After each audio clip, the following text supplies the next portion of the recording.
Doesn't it? Good morning, everybody.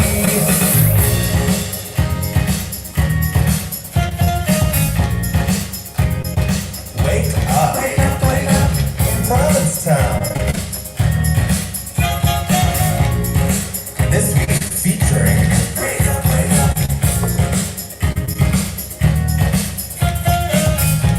Can I have some coffee?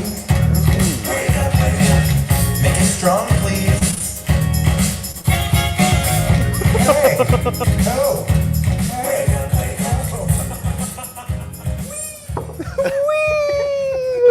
Mike Flanagan made me do that. He made you do that? He was like, please do that. I was like, okay. I know Mike was like, more ad-libs, more ad-libs. Yeah. You guys, thank you for joining us today. It's Friday, April 9th. Yeah. This is Wake Up in Provincetown.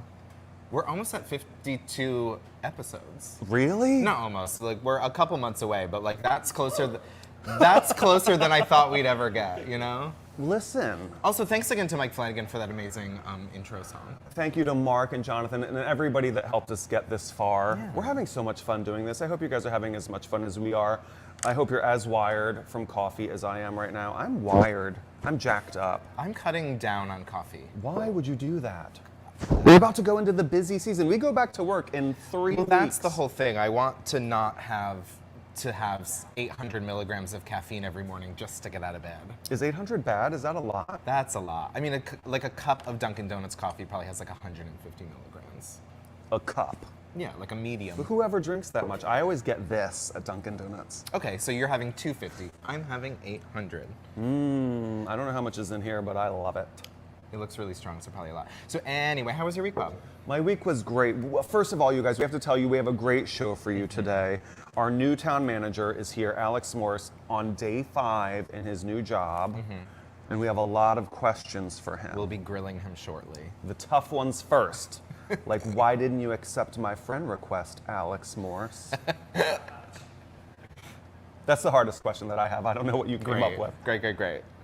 We also have Jimmy and Rafe from Jimmy's Hideaway. They reopened last weekend, and we had a chance to stop by and chat with them about their 15th anniversary of the restaurant. It's season 15 of the Hideaway. It's their 10th wedding anniversary. They've been together for 25 years. They're like personal heroes of mine. Yeah. It's so nice to see love working out. Yeah. Especially when you live together, work together, you're around each other all the time. I know what that's like. Peter, I love you. But you know, not every couple works together as well. It's tough. I've done it a few times. Yeah. When you work in a restaurant, it's kind of par for the course. It's like, who else could you date? I don't know anyone else. Right. How was your week? My week was really fun. I really enjoyed the weather kind of warming up. That was super nice. I got on a lot of hikes and walks. If you tuned into trivia this past Monday, you saw a third co-host besides me and Bob, and that was Brewski. I had the privilege of babysitting him for a week while Chris and Chris were out of town, but he was a little angel as always. So I took him on a lot of hikes and enjoyed the weather. Is he already back home with his dads? Yeah, they got back on Wednesday and they took him back from me. You signed up for your vaccine shot too, right? Exactly. So yesterday I went over to Outer Cape Health. I'm not sure if that's the recommended way of getting on the list, but Outer Cape Health Services is doing a service industry clinic. Yeah, clinic next Tuesday and Wednesday. So if you work in the service industry here in Provincetown or kind of anywhere on the Outer Cape, head over to the Outer Cape office.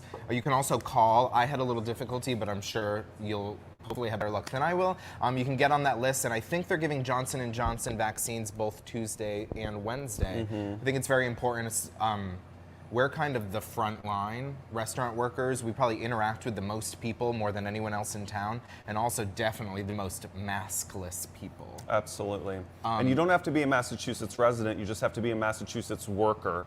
If you are not already a patient at Outer Cape, there's a 3-page form that you have to fill out. You can find it at alerts.provincetown-ma.gov. And like he said, if you call, you might be on hold for an hour. Like some people were actually on hold for like 55 minutes and they waited. That's why I recommended to you. I was like, just go. I also live really close to Outer Cape, so I was like, just walk over. Say you'll see the person at the front desk and be like, please put me on your list. And it's so fast and effective. I got a call a week later from when I did that, and I think you did too, right? Like Yeah. pretty much a week out from when you spoke to the person. Well, I just went right in and I was like, put me on the list, and they did. That's how he tells everyone to do everything. Yeah. I was just a little apprehensive to go into the office because I felt like having a bunch of people traipsing through the lobby of a medical facility during a global pandemic would not be the best idea, but Well, you're not supposed to traipse. You're supposed to like tiptoe, like Scooby-Doo avoiding a villain. Right. Like, you know. I double masked for the first time to go in. Are we supposed to be doing that now? Fauci said it. I don't know. We'll see. Yeah, but I was having trouble finding a place to get a vaccine. I had put myself on 1,000 lists. I would get calls and be like, "Can you be at Gillette in 20 minutes?" And I'm like, "No." So I was just having trouble, and I was going to make a joke today, but I do have a vaccine appointment now. Did you see Meghan McCain on The View about a month ago? She goes, "The fact that Meghan McCain, has no idea when I'm going to be able to get a vaccine is just appalling." So I was going to be, she said, the fact that Meghan McCain, host of The View. So I was going to be like, the fact that I, Harrison Fish, host of Wake Up in Provincetown? Are we blurry? You guys, it's not you. It's us. Great. This is just, it's like schmutz in your eye. Everybody just woke up. That's why we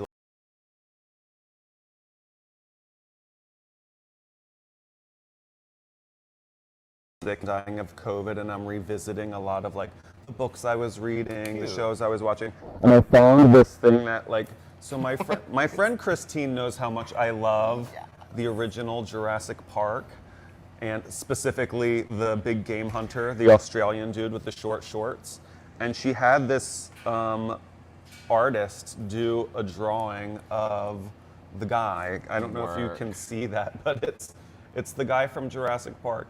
And this is like, I'm like laying on the couch dying of COVID, and this came in the mail. And then it's Samuel L. Jackson, "Hold on to your butts." Do you remember when he says that in the movie? He's in Jurassic Park? Samuel L. Jackson? Yeah. I forgot. "Hold on to your butts." He's smoking cigarettes next to Newman from Seinfeld. Oh, yeah. So I love this, though. He was Australian, right? clever girl. Clever girl. I think he's Australian. That guy's not alive anymore. Oh. I know, but he'll live on forever in my heart. Cute. Who's the artist, do you know? It was a local LA artist. So cute. We'll find out who the artist is, and we'll post it on our Instagram and tag him. Yes. And you can scoop up a gorgeous portrait. She does drawings of like whatever, you know, Christine was like, "My friend loves Jurassic Park," and she just whipped these up. Great. That's incredible. Right? Yeah. Makes me smile. Another really exciting thing I did this week, we mentioned last week that a lot of restaurants opened for the first time this year, this past weekend. So I decided to go around and visit a couple of them. Saturday night, I went with my friends Joao and Benji. And Your traditional Saturday night date, right? yeah, we've been doing Saturday date night since restaurants reopened last June. Last summer, it was Cafe Heaven every Saturday, but since then, we've been kind of going around to different places and even having a few dinners at home. Joao doesn't cook, but me and Benji do. Joao doesn't cook? Does he seem like someone who would cook? I just would want my Brazilian friend to be able to make amazing Brazilian dishes. Yeah, You know? we'll see. One day. Yeah, but we had a double Crown evening. We had cocktails at the Crown and Anchor, and then headed over to visit Janet, our very own seamstress, at the Crown Point restaurant. The Crown was incredible. It was so great seeing Janet there. Their whole staff is amazing. We got to see Bang was there.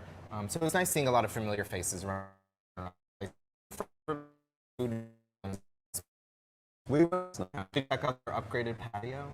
I could see it from where I was sitting, and it's going to be a real fun place to sit in the summertime. So right on the corner of Bradford and that other road. You know, what's that road? We're doing P-Town geography at Trivia. This is how good I am at P-Town geography. It's not Carver Street, but like you come up the Carver Street and you walk right here, and there's Crown. Right. Right? Mark doesn't even know. Anyway, they put a big patio out there. I think right now it has about 8 tables, but that's with social distancing. Once those guidelines go away in the future, I'm sure they'll have plenty of tables out there, and it's really beautiful. It overlooks kind of that little area. You had a burger for dinner at Crown Point? I did. It was delish. Because I told the person I was with, I was like, "Harrison had a burger, you have to get a burger." I, on the other hand, am gonna have halibut. And so I had this really nice halibut. Just for the halibut? Don't ever say that again. Don't. If this was still hot, I would throw it on you. No, but listen. I know we're not supposed to talk about this movie because it's been debunked and like whatever mystified. But there's a Netflix documentary about the overfishing of the oceans, and I know a lot of it is taken out of context. A lot of the scientists that were quoted in the movie are like, "That's not what I meant." That doesn't mean. Do you know the movie I'm talking about? Yeah, Seaspiracy. I don't know why they didn't call it conspiracy. You're right. Missed opportunity, dummies. Just because this specific documentary is not necessarily entirely factual true, that's really unfortunate because a lot of times you watch a documentary and it's like you assume, like the reason this is a documentary is because it's factually true and I'm seeing facts and information that I need to know. But that does not mean that our oceans aren't in a state of crisis with plastic pollution, with the acidification of the ocean. Right. Overfishing is a problem. Oh, it's a huge problem. Yeah. And the slaughtering of cute, innocent little dolphins is a problem too. And the slaughtering of animals that aren't cute is also a problem. Sharks. Yeah. Was that what that was, Mark? Mark wanted me to say shark. No, but also, they were saying that, they in Japan, there's a little town where they like force all these dolphins into this cove and then they like slaughter them. And the reason that they give is that the dolphins are eating too much of the fish. So they're like, oh, the dolphins are competition for food, so we have to. I mean, it's a proven fact that humans are eating too much of the fish. I say we employ the same tactics. It's probably us. I think humans, in most cases, are the problem. Yeah, always. I mean, I find that's the case in my life. A dolphin's never done anything to hurt my feelings. People, on the other hand. But there's a lot of ways that you can be more responsible. But I think that, one of the biggest problems is corporations and all that stuff. Absolutely, but get the halibut at the Crown Point. It was divine. And every bite, I felt bad, but I was also like, I did go to Sal's this week as well. And I did manage to not order the octopus. What did you get? We got the cauliflower Caesar. I love that. And the calamari. It was delish. Calamari is in the octopus family. Ooh. Are they as smart? No, I don't think they're as smart. Great.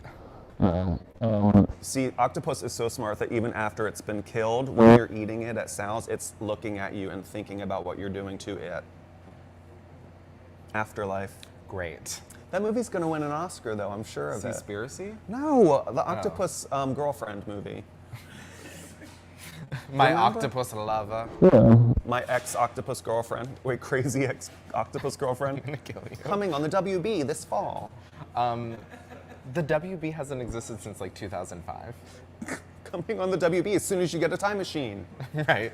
I did manage to cross the Provincetown town line and get to Truro. Right. I had to stop by Salty Market. They also reopened this weekend. Oh, and good. I had a friend who was actually James from last week's episode. He had never been to Salty Market, and they really make incredible sandwiches. It's such a cute little general store. The merch is incredible. Yeah. But I got I didn't get the Senator, which is the sandwich named for Julian. Oh, what is Julian's sandwich at Salty Market? I can't remember specifically what it was, but I remember it being like ham and egg and cheese and fried this and but it sounded delicious. I just wasn't in the mood for breakfast. I got a lunch sandwich. I've actually never been there. You've got to go. All winter we were getting their bagels through their Saturday and Sunday like bagel to go pickup. They weren't open, but they would do bagels to go by the half dozen and the dozen, and some schmear as well. Nice. I Yeah. know you love a schmear. I do. But they're open fully for sundries and snacks and general store stuff. Yeah, there's so many places that are opening back up. There are a couple of places that are taking a break right now. Liz's is on vacation. Which is very well deserved. I saw Chuck and Ryan in a pool, like an infinity pool in the Bahamas. How dare I'm they? paraphrasing, but like it looked like they were having a really nice time. Good for and them. Chach is coming back in probably a month. So they're gonna take out another. They Yeah. could maybe come back for dining. Chach said they were going to take a break for 6 weeks. They were like, oh, as soon as everything else is going to open up, we're going to take a little break. And they're like almost in the middle of that. But Liz's, I think, is only taking a 1 week break. Yeah, they worked so hard over the winter, and they were full. And yeah, I ate there so many times. It was delicious, and they worked so hard, and they always gave incredible service, and the food was always delicious. So they are taking a very well-deserved break. Absolutely. Yeah. What's the weather like this weekend, Harry? Let's check. Oh, Julian just texted me. He said it's egg, cheddar, ham, avocado, arugula, spicy mayo on jalapeno cheddar biscuit. It's a loaded breakfast A sandwich. loaded senator. Oh, it's called the loaded senator? No, it's just called the senator. He says it's got to be about 950 calories. That's, Get your day started right. breakfast is the most important meal of the day. That's how many calories you need to eat in the morning to run the state of Massachusetts, Julian. So anyway, the weather. Like I said, the weather has been all great this past week. A little gray, but still nice. But this weekend looks even better. We have, it's gonna be the highs are in the high 50s, and Saturday, tomorrow even gets up to 60 potentially, which I think has gotta be the first time since last fall. Oh my God, 60? Yeah, Sunday's a little bit of a bummer. It's gonna high of 50, low of 41 though, no lows in the 30s, which is really exciting. We're really inching out of winter officially. But it is gonna rain on Sunday. I think Sunday's the last day of clamming. No, next weekend is the last weekend. This weekend, however, your tides are cooperating with you today. Low tide is at 443, which is great. Yeah, especially considering it doesn't get dark till 7:30 now. Exactly. And Sunday low tide's at 6:04, so it's a perfect opportunity if you're the kind of person who wants to go clamming in the rain on Sunday. Yeah. Is that like 100% chance of rain? No idea. Oh, it looks pretty bad. Yeah. Pretty good, I mean. Like, we're sort of drought-ish, right? Yeah, we want rain. Yeah. But go today. If you're going to go clamming, go today. Today Yeah. would probably be the day. But it looks so You said it sunny was and at nice. 6 weather. o'clock, the low tide 4. Sunday at 6, today at 4:43. The one and only time I went climbing, I had such a great time, but one of my favorite parts is the sun was starting to set while we were still there, and it was, when it's low tide on the flats, it's so gorgeous. You think high tide would be prettier, but low tide is so gorgeous because like all that sand is wet and it all reflects the sunset. It's so gorgeous. It is beautiful to be out there at any time, really. Yeah. I think Mark's going to go clamming today. Cute. One more batch of chowder before you call it a season. Is that what you guys made with your clams every I time? almost always make chowder. You make such a good chowder. Why, thank you. Because, yeah, linguine and clams isn't Peter's favorite thing, so it's almost always a chowder moment in my house. I kind of feel the same way because I don't feel like they're homogenized enough when you eat linguine with clams. I feel like it's hard to eat linguine and clams at the same time. Oh, so it's I like, see. I'm gonna eat a clam and now some linguine, which I don't love. You want it all to be one big Yeah. experience. Like a lasagna. Ooh, like a baked You clam. know I love lasagna. How dare you say lasagna to me? I'm gonna go into my news story. Do it. I've been talking about the NCAA tournament for weeks now, specifically the way the women athletes have been treated and what a disparity it's been between them and the male athletes. But some good news. Not good news. The men's final game was the least viewed since the inception of the tournament as a televised event, which Wow. isn't good news. But I'm just saying the argument that men make more money, they're more viewed, and they still were more viewed than the women's final game, but the women's final game was the most viewed since the 2014 game. So clearly more and more people are beginning and starting to watch women's sports. I've been watching women's sports since I was a little kid because I grew up in Connecticut, just 20 minutes away from the UConn campus, and women's basketball in Connecticut is a thing. How did UConn do this time? They made it to the Final Four. Unfortunately, they lost. That's fine.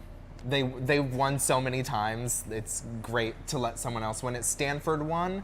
So that was the first time Stanford's won, I want to say, since 1992. Yeah. Wow. Yeah. Go Stanford. And the last time that the women's final was more viewed than this past one, it was a UConn-Baylor game, which they've, over the past 10, 15 years, have had quite the rivalry. Going into that game, they were both undefeated for the entire season. That was Brittany Griner, who is one of the most legendary female athletes of all time. I think she lost one or two games the entirety of her college career, both to UConn. But yeah, I'm excited to see more people getting excited about women's sports. I mean, you know how I feel about women's sports. I'm all in. Yeah. Women's tennis, women's figure skating, women's gymnastics, all of it. Right. Simone Biles this summer. Woo! I'm so excited for the Olympics. Me too.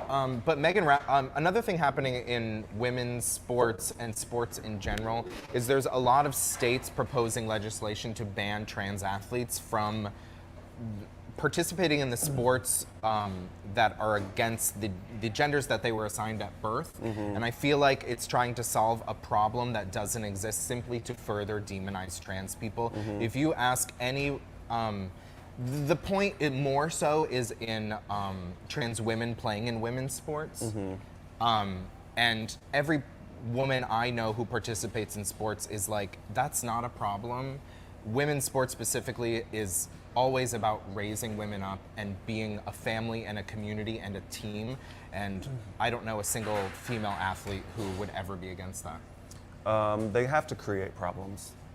Right. I mean, the frustrating part is there's so many problems in women's sports, the pay inequity, the way they're treated. I mean, you look at the figure skating and gymnastics, all of the like sexual crimes committed in those are the problems that need to be solved within women's sports, not trans women playing in women's sports.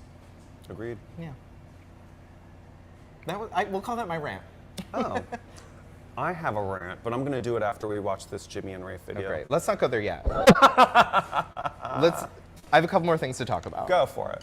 The Queer as Folk is getting rebooted. I didn't watch the first time. I was a little too young, but I know so many people. We have an audience member who is gasped.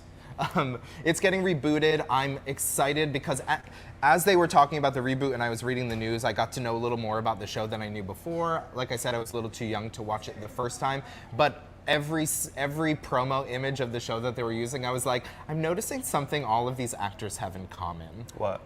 Every single one of them is white. In the newest one? No, in the older one. Which, sign of the times, we've hopefully learned and we're moving forward, and I do hope and think that in this current reboot, it will be a little more diverse and a little more representative of the queer community that I know. They've announced a cast or no? No.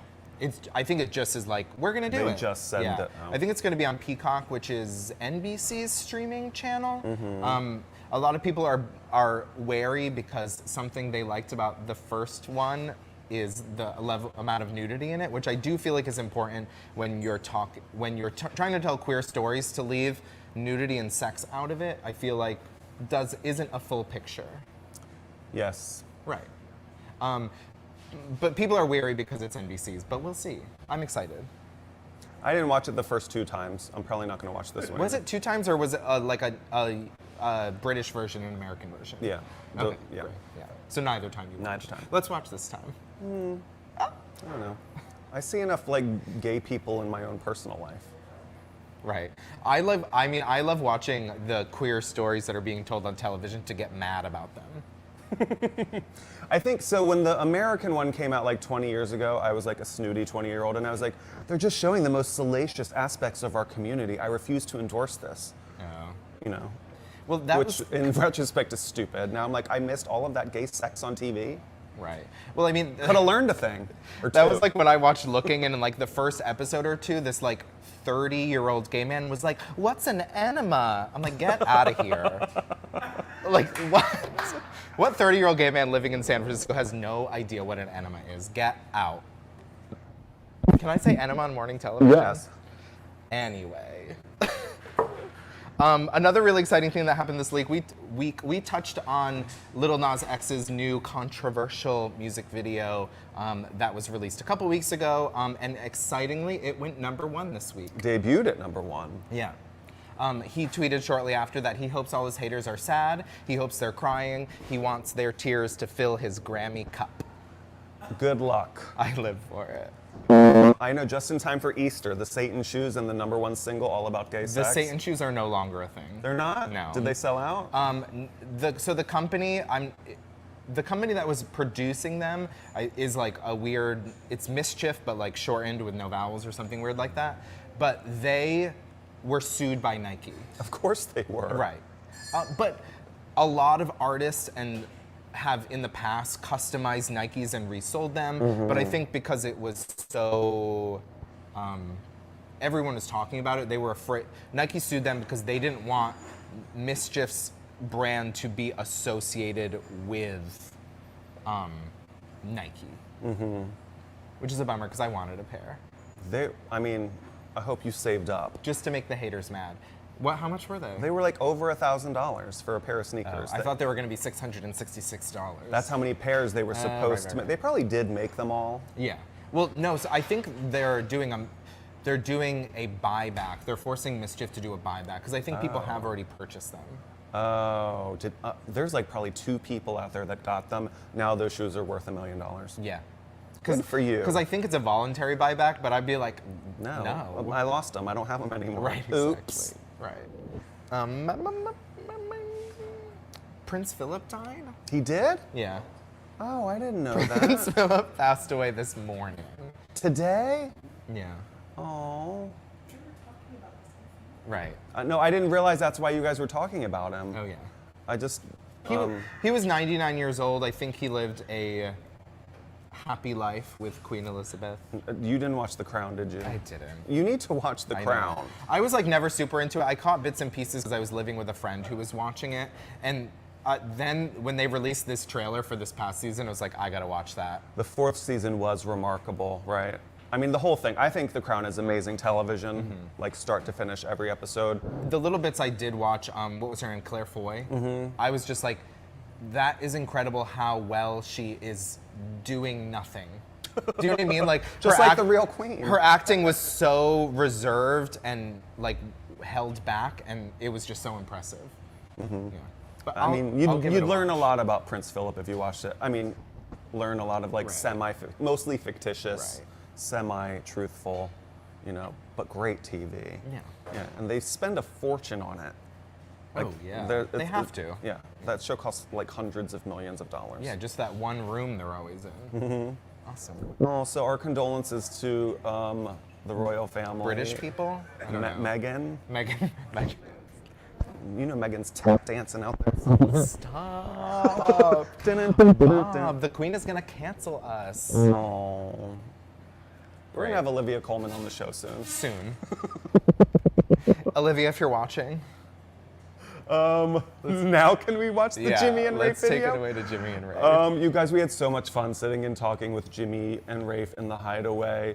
I love these guys so much. They are beloved pillars of the community. And I please- learned so much. I know, right? So enjoy this talk with Jimmy and Rafe.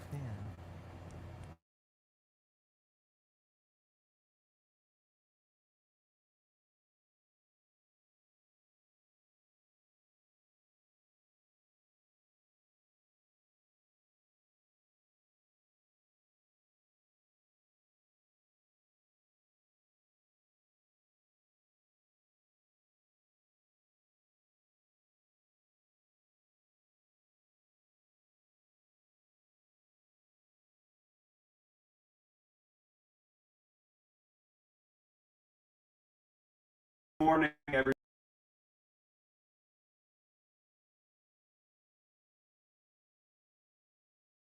Away with Jimmy and Rafe. Thank you so much for making some time to come on our show and talk with us for a few minutes. Well, thanks for having us. I know you have a couple of big anniversaries this year. Your 10th wedding anniversary, your 15th season.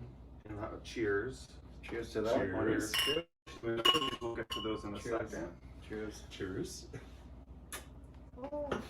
But I do want to ask you your personal relationship to Pita. When did you guys get here? How did you find it? Why did you stay?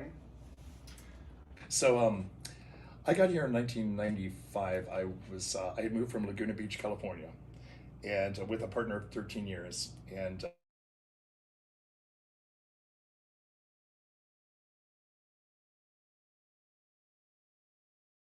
very sick from AIDS. So we came up north looking for a place to live because Patrick wanted to live in New York City. He's corporate. I'm not. Who's Patrick? Oh, I'm sorry. I never told you about him. But anyhow, we went up to Boston and checked that out. And on the way back, Patrick asked, he goes, "Have you ever been to Provincetown?" He said, "I have a very good friend that used to live." He goes, "That the last I heard, he was living there." So we came to Provincetown and we asked about Johnny Rush. And he had passed away the year before from AIDS. And as it turned out, Johnny Rush was Jimmy's lover. Oh. So it's kind of kismet the way the whole thing, the universe works sometimes. When did you get here? I got here in '91. Yeah. So I came here after being in New York from 81 to 91 working at Uncle Charlie's for 10 years. And finding out that I was HIV positive in 83, and do the math, I'm 61 now, that I came here to basically die. You're 61? All right, now you know the truth. So, but I'm Richard from Quincy. One of 8 kids. We used to come here on weekends. We would load 8 kids into the Woody station wagon and come down just for the day because we couldn't afford to stay overnight. I still can't afford to stay overnight. You think? Yeah, try staying here with 8 kids. Right. So we'd walk around town and we'd end up like and seeing the hippies and all artists and stuff. And we'd end up at the lobster pot having lunch there, which I ended up working there for 13 years, which was awesome. A great job. And it happens to be that the owners have the same last name as me, McNulty. So it's kind of crazy how things work out that way. But I love that place and had a great time. And part of the reason why our success at the Hideaway is because I worked there for 13 years and developed a wonderful relationship with lots of people that would come into town, and I'm blessed that I had that opportunity there, and it certainly helped us with the Hideaway. So. You were at the pot right up until you opened this? Yeah. Okay, because I remember when you were working there, and for other bartenders in town, you were kind of like the gold standard. The star. Right? Yeah. Well, and then also you took what you had there and then you built something from scratch with it. And that's like a really, it's inspiring. It's a good example for people that are contemplating opening their own businesses. Wait, tell me again the story of when you met him, though. Well, like everyone else, it's like I was attracted to Jimmy. I'd known him, but the first time I actually spoke to him, I was delivering meals for the AIDS support group. And I was walking my dog Charlie. And I couldn't find an address to deliver the meal to. And as handsome as he is, it's like I still wonder after all those years, I don't remember clearly, but I'm thinking, did I really know the address or did I just pretend I didn't so I could talk to him? But anyhow, we talked. And that's when it kind of like there was a little spark that wasn't ready after Johnny dying, but it was the first looking back at it that was like there's maybe another life after Johnny. So. And it's been a pretty good one so far. Right? 25 years. Don't fuck it up. Wait, that should be directed at you. Thank you. So you get to edit all this, right? I love it. You are, in November, going to celebrate your 10th wedding anniversary, so congratulations. Well, thank you for that. So you got married at the Red Inn. 11/11/11. That's right. 11, which is awesome, and had the best wedding ever. And I can attest to that. That was my first summer working there, and I remember them being like, "This is very important. It's all townies. You're gonna have so much fun." And I remember thinking, if they're all this fun, then like I won't mind this job. Like if every wedding is like this, then I won't mind it. Not every wedding is like that. Your other big anniversary is your 15th anniversary here at the Hideaway. So congratulations on that, you guys. thank you for that. It's been a good run so far, Yeah, right? it's been awesome. We've really been blessed with lots of like It has been. support through town and tourists and everyone that's come into our life. That like it's always great to see people come back year after year after year. So it's pretty awesome, And after 13 years at the pot, you're thinking, I got to do my own thing. No. Yeah, how did it come to pass? Well, yeah, that was part of it. I was getting older, and the pace. You had a bad night. You had a bad night. Everybody has a bad night from time to time, but you came home and you said, "That's it.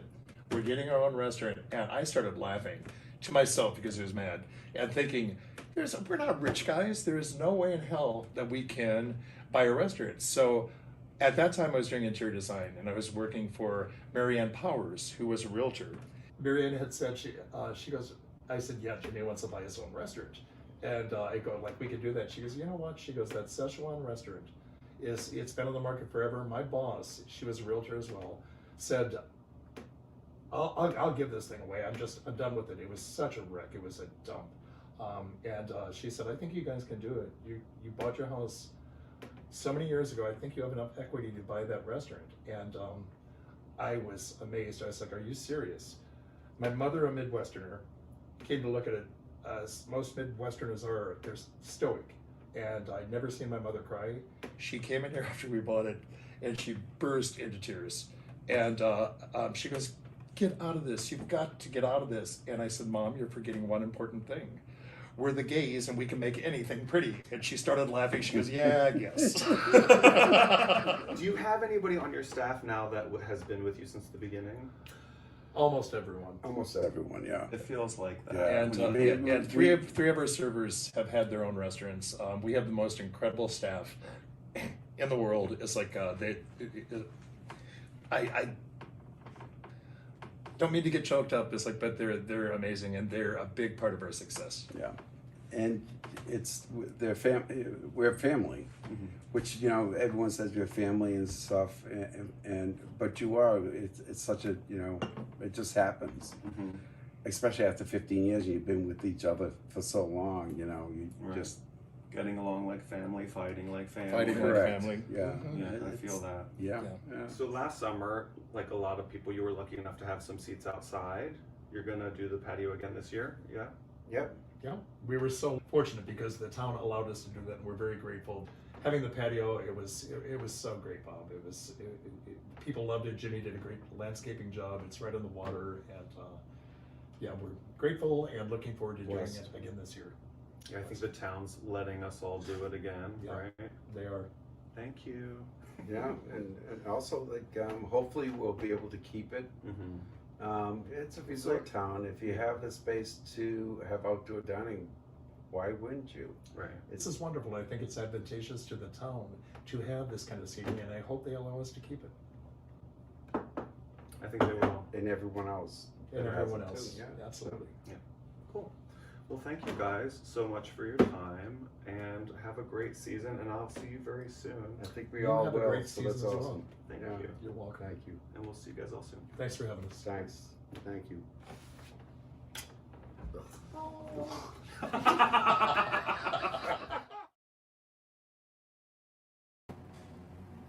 You guys, there was so much that I talked to Jimmy and Rafe about that we didn't get to put in the video specifically, and you have to go and find this, the April 1981 issue of Playgirl.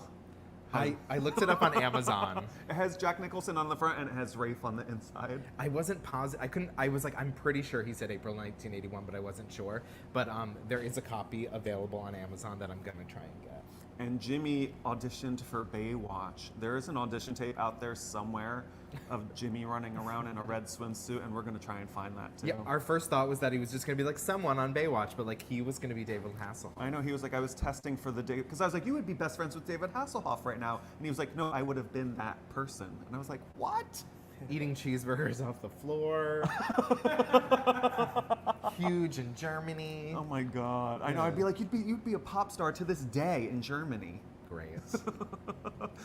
Sorry about the technical issues we're having right now, you guys. All of these segments, this whole episode is going to be available later on today, minus all of the issues. Yeah, we're gonna repost that segment in full quality on our YouTube channel. So be sure to head over to our YouTube channel and hit subscribe. Just gotta get that in there. Thank you so much, Alex Morse, for your time today. No, I'm excited to be here. Welcome to Provincetown. Like I said, I've gotten so many texts this morning. Good luck on your interview with Wake Up, which makes me think like how hard-hitting this interview is going to be. People just know. wait. People know what serious journalists we are. I got people back home watching too. Cute, So, yeah. it's nice. Hi, Holyoke. Yeah. Western Mass, hello. So when did you first start coming to P-Town? Well, I remember P-Town to some extent when I was a kid. You know, we would like do a week in Cape Cod somewhere and then do a day trip to Provincetown. And you know, from a young age that it's a little different, eclectic, something unique about it. And then probably the last 10 years I've been coming annually over the summer a couple times with friends. And for me, like being mayor of Holyoke for nearly 10 years, Provincetown was a place I came to relax and connect with friends. And so I'm just thrilled to So be you thought here. you'd ruin I know that. now I'm going to be vacationing in Western Mass, but I'm super thrilled to be here. We're very excited to have you as well. Great. How'd the first week on the job go? It's good. Everybody at Town Hall was happy I showed up the second day, which I think was a good sign. And everyone at Town Hall has been wonderful, super warm and welcoming. And it's great to be in a place that's excited to have me as I am to be here. And Provincetown, and I said throughout the process, like, what better place to continue my love of local government and public service than in a place that I love and as unique and special as this community. Yeah. What kind of made you want to make the jump from being the mayor of Holyoke to the town manager of Provincetown?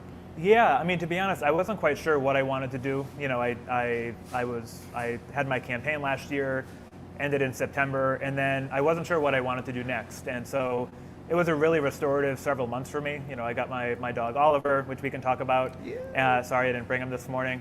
And then in December, I announced I didn't want to run for mayor again. It had been 4 terms, nearly 10 years, and I always said that I thought that was a long enough period of time to be in one position. And then this opportunity presented itself, and it was really the perfect opportunity at the right time, and to transition into a position where I can just do the work with good people in a great community without having to constantly run for office and distract yourself from the really significant challenges ahead. So.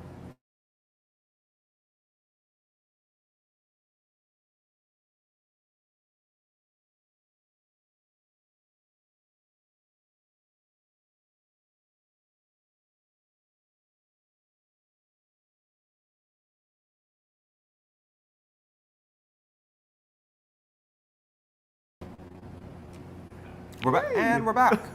No, I was just gonna say it's nice to know that you're locked in, because I think the last couple were like probationary, and then that got extended, and I think it made it hard for that person to really kind of even start the job.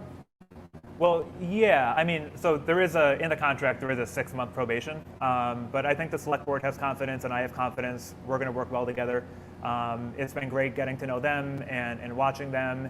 And it's also a different relationship than what I'm used to. So in Holyoke, I worked with a 15-member city council at one time, and then a 13-member. And oftentimes, the system's designed to have inherent tension. And I think here we all have an incentive to work together and advance the goals that we share. And so last Monday night, they unanimously approved a set of 6-month goals. Everything from housing to moving the police station project forward, helping them develop a 2 to 3 year strategic and vision plan. And so I think the system here is designed so that we have a little bit more collaboration and teamwork. And again, the team at Town Hall has been just wonderful. And in the midst of a lot of transition over the last several years, it's really been the team at Town Hall that has consistently performed and made sure that the goals of the town continue to move forward. So. I know a lot of our viewers who were submitting questions to us were like, hey, everybody, what do you want us to ask him? I think a lot of people are confused about what exactly the power dynamic is between you and the select board. Yeah. So my understanding, my very limited, basic understanding is that, are they like your boss, or are you their boss? So they hire me. So I'm accountable to the select board, per the contract. And so all 5 are elected, and they have the authority and power to hire the town manager. It's one of the biggest responsibilities that they have. Yet they hire the town manager to be the chief executive officer of the town, of Town Hall. And so, coming from the perspective of a mayor, I don't feel like I'm just a town manager of Town Hall, right? I think my job is to convene and to be accountable, not just to the select board, but to the employees of Town Hall, to residents of Provincetown, to different stakeholders, the business community, year-round residents, tourists. I mean, it's a small town, but in many ways it's a big city in the summer with a lot of different issues. And you obviously manage the day-to-day operations of the town, but you also have to have a long-term vision. Like, what are the challenges facing Provincetown, and how do we embark on a long-term vision to make sure we keep Provincetown? People that have called Provincetown their home for generations can continue to afford to live here. How do we diversify the economic base, invest in capital projects that are important to the town, and just the conversation about the select board and previous managers. And I think the town does need stability, and I want to provide that. And I was very clear in my interview process that this isn't a short-term opportunity for me. I think the town really needs stable leadership and partners in the years to come, and I'm committed to doing that. I think a lot of the problems not problems, but a lot of the issues that we're all facing in this town, the pandemic really exacerbated. What I imagined Provincetown would have been in 5 to 10 years, it kind of all happens in a year. Yeah. And one of the biggest issues that we're all kind of confronted with right now, it being April, moving into our busy season, is housing. There was a post on Community Space yesterday about housing that received 400 comments and a lot of opinions. Do you also see housing as the kind of the biggest problem, or where does that fall in your... Housing, even when you look at plans and challenges, 20 years ago here in Provincetown, housing was a central piece of that conversation, and it's almost more so a challenge today as more people here are living year round. And so housing, I think, for me, is the number one challenge, but also the number one opportunity. As I mentioned before, affordability for people that have called Provincetown their home for forever, but also how do we make sure that Provincetown isn't just a place where the wealthiest folks can afford to live here, or even afford to visit here. And so I think what makes Provincetown special is its history, its culture, the embrace and refuge of the queer community here, and being a diverse place. But we don't want to just be a community that is exclusive, that only has one demographic in the city. And so I think housing, diversifying the economy so we don't just rely on one sector, and also how do we stimulate a more year-round economy. And so yes, obviously summer is incredibly important to the economy of Provincetown, but how do we make Provincetown in the off-season a place where there's year-round jobs, the destination for corporate conferences and retreats to support jobs in the off-season. And all of those are connected to broadband and Wi-Fi. If people that are in different, and I think we saw that this morning, but those are important things that the town needs to invest in to make Provincetown a place that people can live and visit year-round. I was checking out your CV, and you helped to create 500 units of rental housing in Holyoke. Yep. Do you consider that one of your chief accomplishments while you were there? Yeah, and I talked about this throughout the process. Holyoke, the housing challenges in Holyoke are a bit different, and the cost of living is much different as well. And I learned that firsthand when I was looking for a place to live here. But we were once a city of 60,000 people, and we went down to 40,000. White flight out of the city, suburbanization, and our goal was to bring people back to the downtown, but doing it in a way that didn't gentrify. And for us, we would always ask ourselves the question, are we excluding anyone or are we displacing anyone? It is not necessarily up to policymakers to decide who feels excluded. And I think it's a similar conversation here in Provincetown, and we should also be guided by those questions. Are we excluding anyone or are we displacing anyone? And so I'll take the experience that I've had in Holyoke navigating state and federal tax credit programs, grant opportunities, public-private partnerships for housing. And so we did about 450 units of housing, some of that market rate, some of it public housing, some of it affordable, and also affordable home ownership. And oftentimes you need a government subsidy to incentivize there being more affordable housing in places like Provincetown. Happy to see the Barracks project moving forward to provide nearly 120 units of worker housing. That project will start advancing this year. We're looking at other sites in the town to put out a request for proposal for housing. And so I know who the players are and the partners are at the state and federal level, and I want to bring those resources to bear here in Provincetown to really tackle housing head on.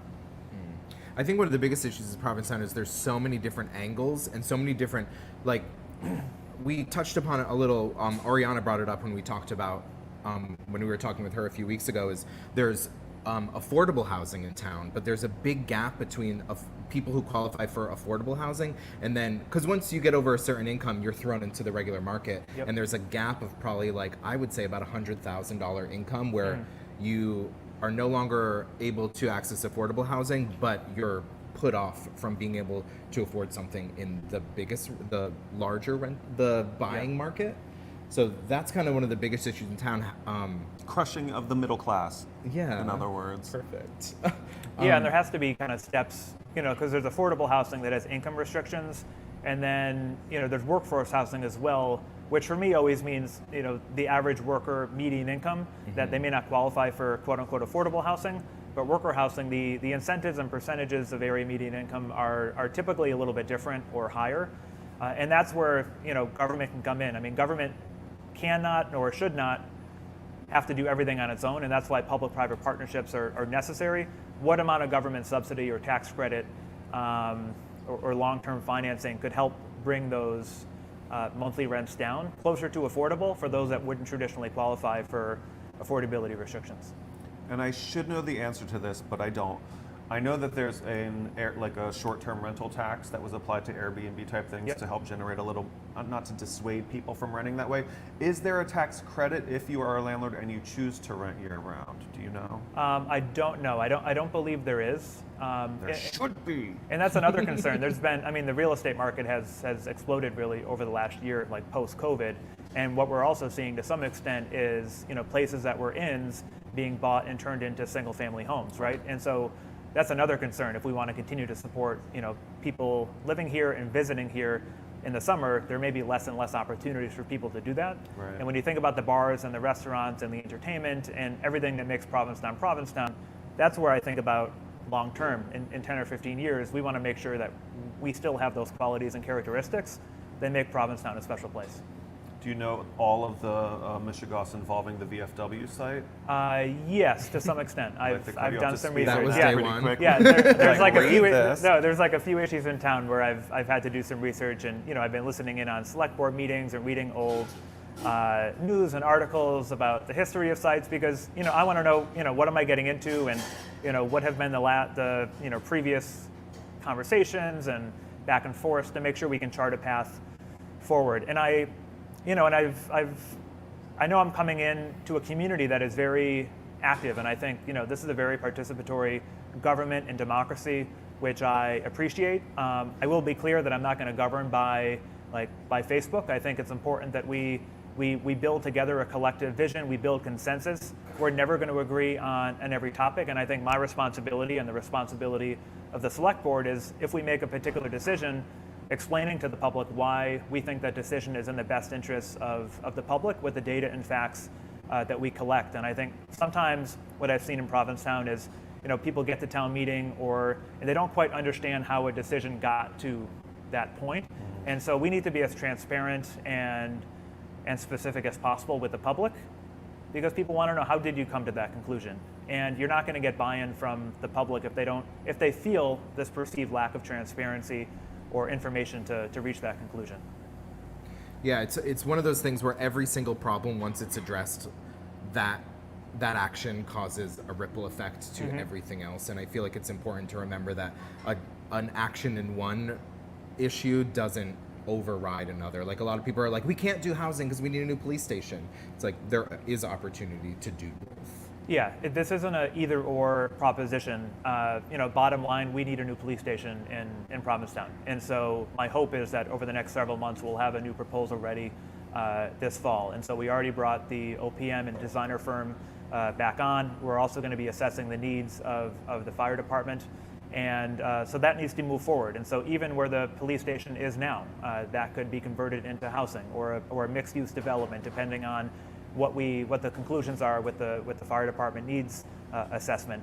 There's also other sites in town, whether we talk about big picture with parking. If we do something with the fire department, for example, can other substations be converted into affordable housing? And so there are a lot of opportunities. And so my job right now is taking inventory of projects that are already sort of in the public realm of discussion and what aren't we discussing? Are there other big picture opportunities that we can start to move forward on? Can we talk a little bit about the COVID situation here in town? We've got Talk about whatever you want to talk about. Yeah. You're right. It's our show. I can say whatever I want. We have a situation now where the town guidelines are more strict than the state guidelines, and we're about to be inundated with tens of thousands of people, a lot of whom are probably going to be coming from other parts of the state. And so I want to know how we're supposed to reconcile that. As people that work on the front line in restaurants, there are going to be people who are like, well, I don't have to wear a mask in Boston or Holyoke or whatever. Why do I have to wear a mask here? Like, what's your opinion on how much more stringent we are than the rest of the state? Like, how do we balance doing our own thing, which we obviously have a right to do as a town, with comparing that to a cohesive state plan? Yeah, so I think it's a great question, and it's on the minds of a ton of people. And this is one of my first orders of business, is convening folks. I've already met with our Board of Health director. the chair of our Board of Health meeting with the PPG leadership later today and the chamber leadership next week to start these conversations, because the business community and residents want to know what is this season going to look like. And as you start to promote activities and events this summer, what can we expect in addition to bigger events? And so I expect in the near future we'll make some decisions about the fireworks and parades and things like the Pan Mass Challenge. But I'm more concerned about everyday life for business community, tourists, and residents this coming season. But I think it's important to clarify, the only two areas right now that Provincetown has stricter guidelines in the state is indoor entertainment and cruise ships. And when people even talk about those big events, even per Governor Baker's order, right now fireworks aren't allowed, parades aren't allowed, and so in the coming weeks we do have a joint meeting between the Select Board and the Board of Health on Thursday, April 29th, and I encourage people to attend that meeting and share your thoughts. My hope is that we'll have more specific reopening plan at that meeting if we meet certain thresholds with vaccinations, also certain thresholds with cases, that we can say, on June 15th or on July 1st, things will be a little bit more open than they are. To be honest, I do think it would be difficult for Provincetown to be, the only community out of 351 cities and towns to have stricter guidelines around indoor entertainment. I do think a mask order, should likely stay through the end of the year, particularly on Commercial Street. I don't think that's controversial, and I think we should, be grateful to the business community, to tourists, to workers in town who did a really good job last summer, and kudos to the Board of Health and other folks in town that worked with, places like Shipwreck and other bars that wouldn't have been open at all if not for some flexibility to be able to serve some type of food, to have some income stream coming in. And so over the next few weeks, we're going to continue having these conversations, and I do think we're going to be in a much better place a month from now, certainly in a much better place in late summer. But the sooner we can provide clarity to folks, the better. I don't have all the answers this morning, but we're going to get there soon. I think indoor performance is definitely something that is an important issue here in Provincetown, because I would guess Provincetown probably has more performers that rely on that for income per capita than any other place in Massachusetts. But it's a kind of a double-edged sword, because on the one hand you want to be able to support that large part of our community, but also because of that we're a town that has more performances and more performance venues. So it's a thin line to walk of supporting those people and also keeping people safe. Yeah, and this isn't a button that we're just going to press and everything's going to go back to normal. It's more like a thermostat that's going to be dialed up, and I am confident we're going to be dialing up to some extent. Great.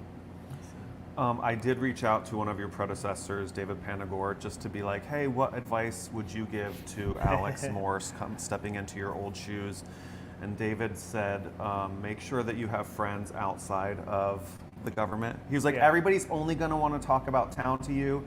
You should make friends with people that don't care about town government. We'll be your friends. The next time we see each other, I won't be asking you all these questions. Don't ask me anything about the town.